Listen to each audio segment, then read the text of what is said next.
ভালো মন্দ সব কিছুই আল্লাহ তাআলা সৃষ্টি করেছেন। শয়তানকেও আল্লাহ তাআলা সৃষ্টি করেছেন, আবার ফেরেশতাকেও আল্লাহ তাআলা সৃষ্টি করেছেন। মানুষকে ধোঁকা দেওয়ার জন্য আল্লাহ তাআলা শয়তানকে সেই ক্ষমতা দিয়েছেন। আবার মানুষকে বলেছেন, মানুষ আল্লাহ তাআলার কাছে শয়তানের কাছ থেকে আশ্রয় চাও। তাহলে ভালো কাজও আল্লাহর পক্ষ থেকে, খারাপ কাজও আল্লাহর পক্ষ থেকে। আবার আল্লাহ তাআলা বলেছে, যে ব্যক্তি আমার দিকে আসে, হেদায়াত চায়, আমি আল্লাহ তাআলা তাকে হেদায়াত দান করি। যে ব্যক্তি চেষ্টা করে, আমি আল্লাহ তাআলা তাকে সফলতা দান করি।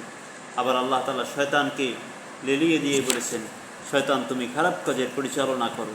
আবার মানুষকে বলে দিয়েছেন, মানুষ শয়তানের কাছ থেকে আমি আল্লাহর কাছে আশ্রয় চাও, আমি আশ্রয় দেব।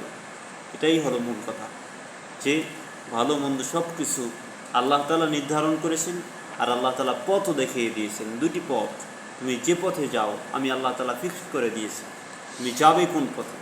শয়তানের কাছ থেকে শয়তানকে আমি দায়িত্ব দিয়েছি খারাপ কাজের, আবার শয়তানের কাছ থেকে আশ্রয় চাওয়ার জন্য তোমাকে আমি আল্লাহ তাআলা বলে দিয়েছি। ভালো কাজের জন্য ফেরেশতা নির্ধারণ করে দিয়েছি, আবার আমি আল্লাহ তাআলার রহমত তোমাদের জন্য রয়েছে। যদি তোমরা চেষ্টা করো, আমি আল্লাহ তাআলার দয়া রয়েছে, আমি আল্লাহর অনুগ্রহ রয়েছে, আমি তোমাদেরকে সফলতা দান করব। আর যদি চেষ্টা না করো, শয়তানের কাছ থেকে আশ্রয় না চাও, খারাপের দিকে অগ্রসর হও, তাহলে আমি আল্লাহ তাআলা তোমাদের অন্তরের ভিতরে মোহর মেরে দেব এবং তোমাদের অন্তরের তালাবদ্ধ করে দেব। এটাই হলো মূল কথা।